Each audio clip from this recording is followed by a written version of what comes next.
సర్వాధికారియు నిరంతర స్తోత్రార్హుడు యేసు ప్రభు వారి ప్రశస్త నామంలో తండ్రి గారి ఈ ఆదరణ కోటానికి కూడి వచ్చిన నా ఆత్మీయ తండ్రి దైవజనులు రాజశేఖరయ్య గారికి నా నిండు కృతజ్ఞతలు తెలియజేస్తూ ఉన్నాను.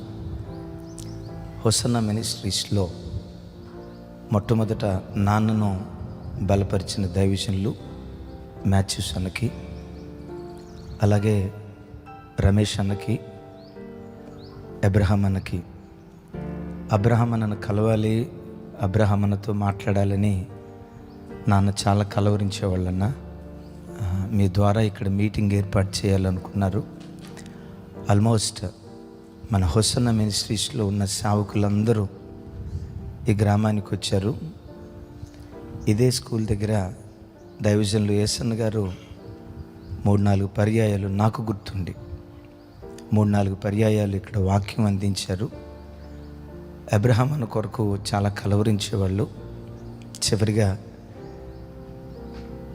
వారి భూస్థాపన ఆరాధనలో ఇలాంటి గనులైన సేవకులందరూ రావటం, నిండు మనసుతో నా దేవునికి కృతజ్ఞతలు తెలియచేస్తూ ఆయా ప్రాంతాల నుంచి మమ్మల్ని ప్రేమించి ఎంతోమంది ఘనులైన సేవకులు వచ్చారు. సేవకులందరికీ నా చేతులు జోడించి, అలాగే ఆత్మీయులు, మమ్మల్ని ప్రేమించే సంఘస్థులు, మా కొరకు ప్రాణం పెట్టే బిడ్డలు, నాన్నగారు వ్యక్తిగతంగా స్వార్థ ప్రకటించి తాను సంపాదించిన ఆత్మలు, ఎంతోమంది భక్తి కలిగిన బిడ్డలు ఈ కూటానికి రావటం నిజంగా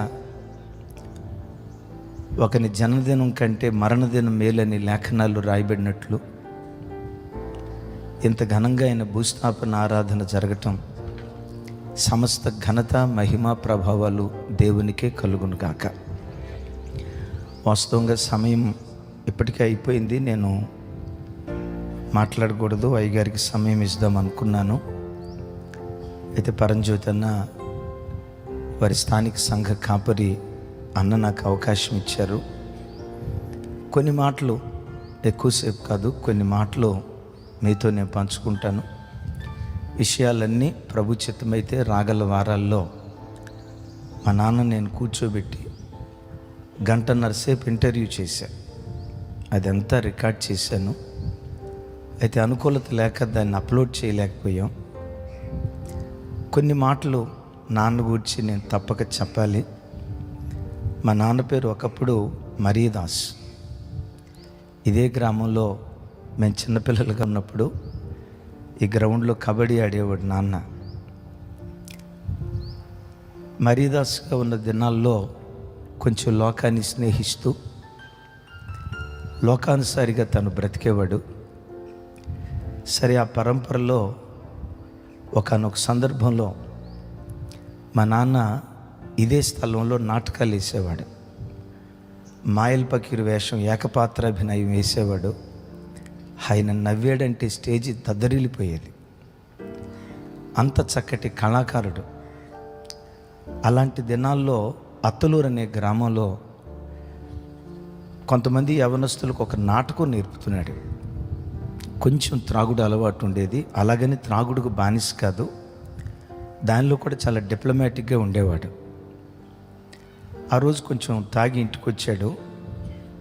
మా అమ్మ, మా చెల్లి, చిన్న చెల్లి నాన్నతో మాట్లాడుతూ నాన్న, ఇలా త్రాగితే మన కుటుంబాలకు శాపం వస్తుందట, పిల్లలు శాపగ్రస్తులు అవుతారట, ఒక మాట ఇస్తావా నాన్న తాగనని, ఆ నాటకాల వైపు వెళ్ళనని ఒక మాట ఇస్తావా నాన్న అని మా చిన్న చెల్లి, ఒక మాటలో చెప్పాలంటే మా తండ్రిని ఆత్మీయంగా కన్నది మొట్టమొదట మా చిన్న చెల్లి.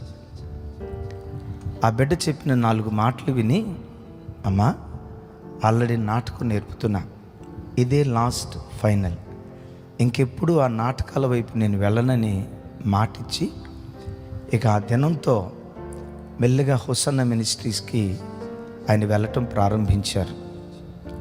మరీదాసు కాస్త యేసుదాసుగా మారిపోయాడు.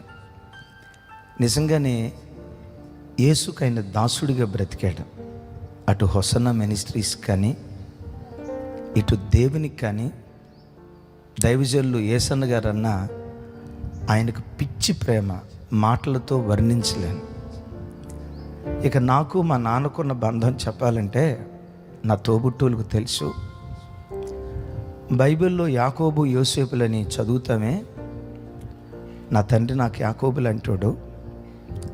నా తండ్రితో నాకున్న అనుబంధం ఒక యోసేపు లాంటి అనుబంధం.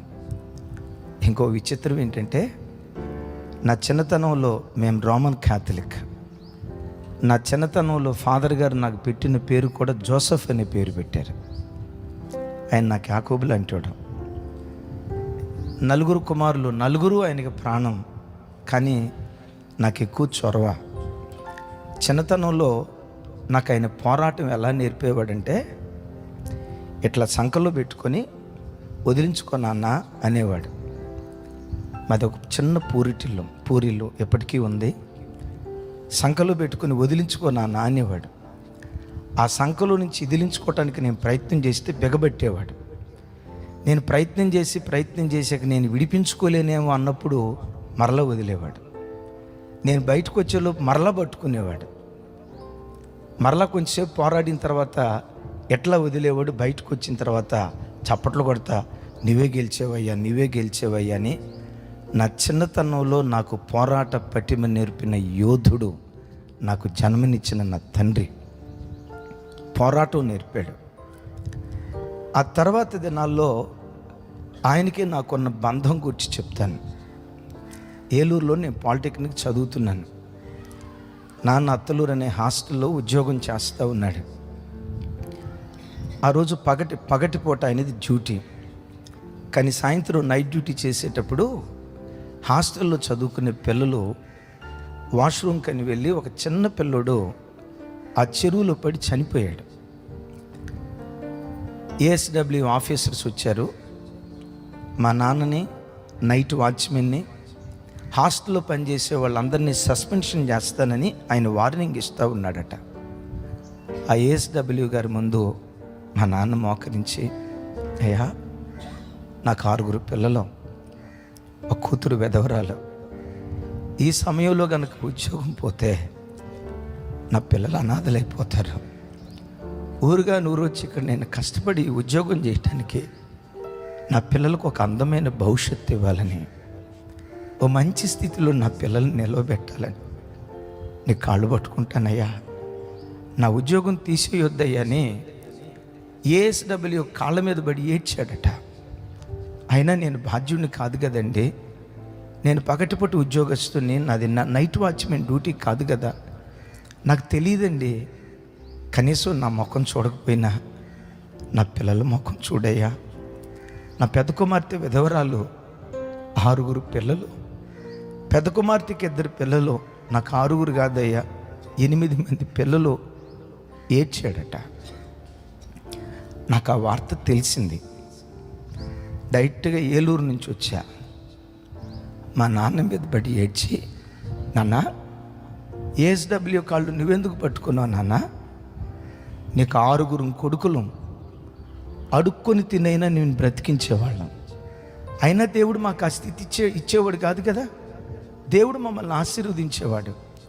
నువ్వెందుకు కాళ్ళు పట్టుకున్నావు నాన్న? నాన్న మీద పడి ఎంత ఏడ్చానో అంత ఏడ్చా. అప్పుడు అన్నాడు, నేను కన్నీళ్ళు కార్చడానికి, ఆయన కాళ్ళు పట్టుకోవటానికి నా కళ్ళ ముందు మీరే గుర్తొచ్చారయ్యా, అందుకని నేను పట్టుకున్నానయ్యా అని ఏడ్చేవాడు. దినాలు అట్లా సాగుతున్నాయి. అతలూరులో ఆయన ప్రతిరోజు వాక్యం వింటూ చిన్న సంఘం ప్రారంభించారు. ఆయనకి సేవ చేయాలని చాలా ఆరాటం. సరిగ్గా అదే సమయంలో హుస్సన్న మినిస్ట్రీస్తో నాన్నకు అనుబంధం ఏర్పడింది. దైవజనులు యేసన్న గారు, సిలువు ప్రసాద్ అన్న, ఫిరంగిపురం ప్రకాశయ్య గారు, ఆనంద్ గారు, వారు తరచుగా వస్తూ ఉండేవాళ్ళు. ఒకరోజు దైవజనులు యేసన్న గారు నాన్నగారిని పిలిచి, అన్న, ఉద్యోగస్తులు సంఘాన్ని నడపకూడదు, అది మన ఉపదేశ క్రమం కాదు. ఒకవేళ నువ్వు సేవ చేయాలనుకుంటే ఉద్యోగానికి రిజైన్ చేసి నువ్వు సేవ చేయి, తప్పకుండా మన మినిస్ట్రీ బాధ్యతలు, ఈ అత్తలూరు బాధ్యతలు మీకే అప్పగిస్తాం. అప్పటికి 70 మంది సంఘం అయ్యారు. నాన్న దేవుని సన్నిధిలో ప్రార్థించాడు. దేవా, 6 పిల్లలు, పెద్ద కుమార్తెకి 2 పిల్లలు. ఆ పిల్లలిద్దరూ కూడా వాస్తవంగా మనవళ్ళు. కానీ మనవళ్ళు మా నాన్న ఏమని పిలిచేవాళ్ళు అంటే నాన్న అని పిలిచేవాళ్ళు. ఒక బాబు జోసఫ్ అని అక్కడ ఉన్నాడు. వాడు తల్లి కలుపులో ఉన్నప్పుడే వాళ్ళ నాన్న చనిపోయాడు. నాన్న ముఖం ఎట్లుంటుందో తెలియదు ఆ బిడ్డకి. కానీ వాడికి తెలిసిన నాన్న ఎవరయ్యంటే మా నాన్నే మనవళ్ళు కూడా మా నాన్న అయ్యాడు. ఇందాక తమ్ముడు చెప్పాడు కదా, ఒక్క వ్యక్తి ఇంత పరిపూర్ణంగా బ్రతకగలడా అని అంటే నాకు తెలిసి వన్ అండ్ ఓన్లీ యేసుదాస్ గారు. అది దేవుని కృపను బట్టి ఇది జరిగింది. ఏదో గొప్ప కుటుంబాల్లో పుట్టినందువల్ల కాదు. మా బ్రతుకులు చెప్పాలంటే జాతి విహీనపు ద్రాక్ష వల్లులు మేము, అడవి ఒలీవ కొమ్మల్లాంటి వాళ్ళు. సారవంతమైన ఒలీవ చెట్టు అని యేసయ్య తనతో అంటుకట్టుకున్నాడు. ఈరోజు ఈయన గూర్చి ఎంత ఘనంగా మాట్లాడగలుగుతున్నాం. ఒకవేళ నా ప్రభువే కనుక ఆయన పట్టుకోకపోతే ఏ తాగుబోతుగానో, ఏ అనారోగ్యంతోనో, ఏ భయంకరమైన మరణంతోనూ తన జీవితం ముగించబడేది. ఒకే ఒకటి, అడవి ఒలీవ కొమ్మలం, జాతి విహీనపు ద్రాక్ష వల్లులం, సారవంతమైన అంజూరుపు చెట్టు, ఒలీవ చెట్టు, ద్రాక్షావళి అయిన యేసయ్యతో అంటుకట్టబడ్డాం. ఆ అంటుకట్టబడిన దానికి దేవుడిచ్చే ప్రతిఫలం ఏంటో తెలుసా? ఎంత గొప్ప సేవకులు, భూలోకాన్ని తల్లకిందులు చేస్తున్న ఘనమైన సేవకులు. నా ఆత్మీయ తండ్రి, మీలాంటి గొప్ప భక్తి కలిగిన వాళ్ళు ఇక్కడికి రాగలిగారు అంటే దానికి కారణం సమస్త ఘనతలు, సమస్త మహిమలు, సారవంతమైన ఒలీవ చెట్టు ప్రభువారికే చెందునుగాక. సరే, సేవకు వెళ్ళాలని దేవుని సన్నిధిలో ప్రార్థించాడు. అయ్యా, నాకు సేవ చేయాలని ఉంది, మరి నేను సేవ చేయాలా వద్దా? కొన్ని రోజుల పాటు దేవుని అడిగాడు. దేవుడు, నువ్వు నా సేవ చేయటం నాకు ఇష్టం లేదు అంటే, ఇష్టం లేదు అంటే నీ మీద కొన్ని బరి బాధ్యతలు ఉన్నాయి. ఒక మంచి విశ్వాసిగా అత్తలూరు సంఘంలో నువ్వు కొనసాగు. దేవుడు మా తండ్రితో మాట్లాడాడట, నీ గర్భాన పట్టుబోయే బిడ్డలను ఒక గొప్ప సేవకులుగా నేను వాడుకుంటా. నువ్వు నమ్మకమైన విశ్వాసిగా సంఘంలో బ్రతుకని ఆ సంఘంలో కొనసాగటం ప్రారంభించాడు. ఆ తర్వాత నేను రక్షణ పొందాను. ఒక మాట చెప్పాలి ఇక్కడ, తూర్పు దిక్కున సూర్యుడు ఉదయిస్తాడు అనేది ఎంత ఖచ్చితమో, నాన్న ప్రతి అరుణోదయపు దినాన్ని లేచి ప్రార్థించుకుంటాడు అనేది అంత ఖచ్చితం. పడమటి దిక్కున సూర్యుడు అస్తమిస్తాడు అనేది ఎంత వాస్తవమో, కుటుంబ ప్రార్థన జరిగించుకోకుండా ఆయన పడకల మీదకి వెళ్ళిన దినాలు ఒక్కటి కూడా ఉండేవి కావు అనేది అంత వాస్తవం. ఆ దైవిక క్రమంలో పెంచుతుండగా నేను రక్షణ పొందాను. ఇందాక రమేష్ అన్న చెప్పినట్లుగా నా తండ్రికి 6 పిల్లలం పుడితే 6 పిల్లలం యేసయ్య ప్రశస్తమైన రక్తంతో కడగబడే భాగ్యం దేవుడు మాకిచ్చాడు. అందరం దేవుని నీడలో పెరిగే ధన్యకరమైన స్థితిని దేవుడు అనుగ్రహించారు. నేను హైదరాబాద్లో ఇంజనీరింగ్ చదువుతూ ఉద్యోగం చేస్తున్న దినాల్లో 96లో గుంటూరులో నేను బాప్తిస్మం తీసుకున్నాను. బాప్తిస్మం తీసుకున్నప్పటి నుండి నాకు సేవ చేయాలని ఆరాటం. మా నాన్నకు చెప్పా, నాన్న సేవకు వెళ్ళు, నేను వద్దన్ను, కానీ దేవుడు పిలిస్తే వెళ్ళు. నేను సేవ చేయాలనుకున్నా, ఎందుకో దేవుని దగ్గర నుంచి నాకు సిగ్నల్ రాలా. ఒకవేళ నేను పిలిచాడా సంతోషంగా పంపిస్తా, బాధతో పంపించను. ఎందుకో తెలుసా? నాకు ఇచ్చిన 4 పిల్లల్లో నా చేతికొచ్చిన ప్రథమ ఫలం నీవు, నా చేతికొచ్చిన ప్రథమ ఫలం నీవు. ఆ రోజుల్లో హైదరాబాద్లో నేను ఉద్యోగం చేస్తున్న దినాల్లో విధవరాలైన మా అక్కకి ఇక్కడ ఒక స్థలం ఆ రోజుల్లో నేను కొనిపెట్టా నా కష్టార్జితంతో. అక్కకి 2 పాడి గేదెలు కూడా కొనిపెట్టినటువంటి జ్ఞాపకం నాకుంది. మా తమ్ముడు ఇందాక చెప్పాడు కదా సురేష్ అని, ఆ తమ్ముడిని intermediate first year second year చదివించింది, ఎంసెట్ కోచింగ్కి పంపించింది కూడా నా కష్టార్జితంతోనే పంపించా. కారణం ఏంటంటే దేవుని నమ్ముకున్న తర్వాత మనకేం వ్యసనాలు ఉండవు కదా. ఎప్పటికీ నాకు కానీ నా తోబుట్టువులకు కానీ ఉద్యోగం, ఇల్లు, దేవుని మందిరం, ఈ మూడే మా ప్రపంచం. ఇంకొక ప్రపంచంలో మేము పెరగల. చెప్పాను, నాన్న నేను సావుకి వెళ్తాను, దేవుడు పిలిస్తే వెళ్ళయ్యా, కానీ నువ్వు వెళ్తే నా కుడిభుజం విరిగినట్లు లెక్క. కుటుంబం కొంచెం ఎదుగుతుంది అనుకునే లోపే ఆ నీడని నేను కోల్పోయినట్లు అయినా దేవుడు నేను పిలిస్తే నేను వద్దనను నాయనా, నువ్వు వెళ్ళు అన్నారు. ఆయన మాటకు లోబడి 3 సంవత్సరాలు దేవుడు పిలిచే వరకు ఆగాను. 2000 సంవత్సరం ఆగస్టు నెల మొదటి వారంలో నేను, నాతో పాటు మా ఆనందన్న, ఇట్లా కొంతమంది మేము ఒక చోట ఉంటుండగా దేవుడు తన స్వరం ద్వారా నన్ను పిలిచాడు. నీవు నా సేవకుడు అని, నీలో నన్ను మహిమపరుచుకోబోతున్నాను, భూదిగంతాల వరకు నేను సాక్షిగా వాడుకోబోతున్నాను అని ప్రభు ఆ కలలో ఆయన చేతి రాత నా కళ్ళతో చూశా. తెల్లారింది, నాన్నకు చెప్పా, సంతోషంగా వెళ్ళయ్యా, దేవుడు నేను పిలిస్తే వద్దు అంటానికి నేను ఎవరిని అన్నా. అప్పుడు ఒక మాట అడిగా, నాన్న రోజుకొచ్చి 30 సార్లు టీ తాగుతావే తుళ్ళూరులో ఉన్నప్పుడు, మరి నేను సేవకి వెళ్తే 30 సార్లు ఎలా టీ తాగలుగుతావు నా నాన్న? 30 సార్లు కదయ్యా, అసలు జీవితంలో టీ తాగకుండా కూడా టీని వదిలేస్తానయ్యా. యేసయ్య మన రక్షణ కొరకు పరలోకాన్ని విడిచిపెట్టి భూలోకానికి వచ్చాడే, ఆయనంత త్యాగం చేసుకున్నప్పుడు నా త్యాగం ఎంత నాన్న? మరి నేను సేవకి వెళ్తే కుటుంబ భారం అంతా నీ మీద పడుతుంది కదా, ఎలా నాన్న అన్నాను. ఇందాక రమేష్ అన్న అన్నారు చూసారా, ఆయన నోట నుంచి పలికిన మాట, కుటుంబ భారాలు ఎలా అంటున్నావయ్యా? యెహోవా ఈరే, యెహోవా ఈరే, దేవుడే చూసుకుంటాడయ్యా. ఇంతకాలం పోషించిన దేవుడు ఇక ముందు పోషించడా? ఏదో ఒక ఆశ్రయాన్ని లేవనెత్తుతాడయ్యా అని అన్నారు. ప్రెడిఫాల్ అన్న, దైవజనులు డేవిడ్ రాజయ్య గారు ఇదే స్థలానికి వచ్చి స్కూల్లో ప్రార్థన చేశారు. డేవిడ్ రాజయ్య గారు ఎబి అన్న డేవిడ్ రాజయ్య గారు ఇక్కడికి వచ్చి ప్రార్థన చేశారు.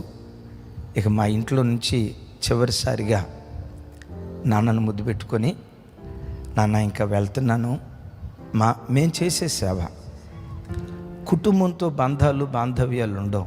ఇందాక సురేష్ చెప్పారు కదా, వాళ్ళు కింద ఉంటారు, వాళ్ళ పైన జాషువా బ్రదర్ అని ఉంటారు.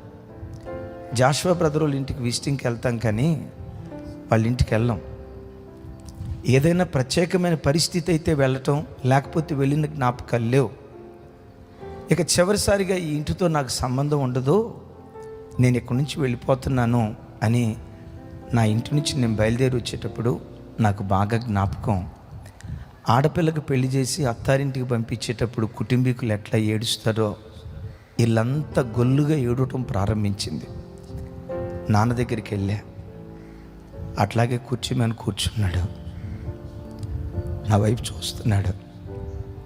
వెళ్తున్నావా అయ్యా, వెళ్తున్నావా? ఇంకెప్పటికీ నా కొడుకు కాదు కదా.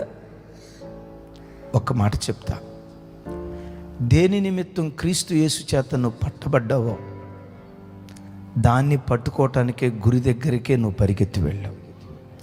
వెనకేం జరుగుతుంది? ఇంటి పరిస్థితి ఏంటి, నానేంటి, అమ్మేంటి, మా గూర్చి ఒక్కరోజు కూడా నువ్వు ఆలోచించొద్దు.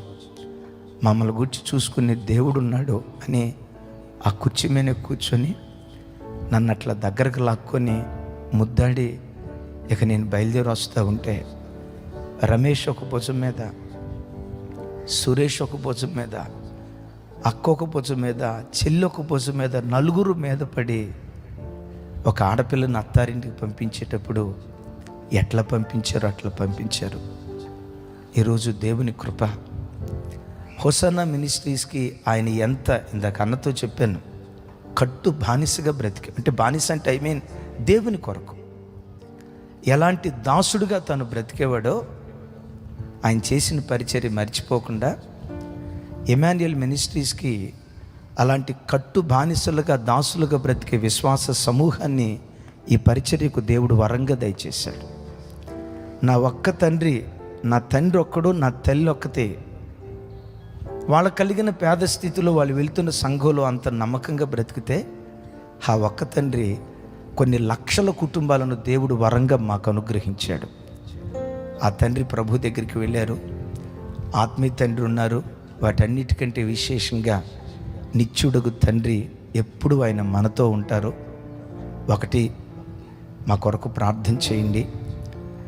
దేవుడు ఆ నాన్నను ప్రేమించి ఇచ్చిన పిల్లలు, ఆయన మీద ఏ ఆత్మ ఉందో వారి పిల్లల మీద అదే భక్తి కలిగిన ఆత్మ నిలిచి ఉండేటట్లు, తరం తర్వాత తరం భక్తి కలిగిన తరంగా దేవుని సన్నిధిలో బ్రతికేటట్లు ఈ ఒక్క విషయం మీరు ప్రార్థన చేయండి.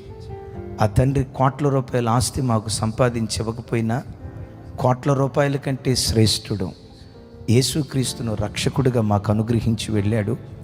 ఆ తండ్రిని బట్టి సమస్త ఘనత, మహిమ, ప్రభావాలు యేసయ్యకే కలుగునుగాక. Thank you. నాకు ఈ మంచి సమయం ఇచ్చిన అన్నకి నా నిండు వందనాలు. రాజశేఖరయ్య గారికి,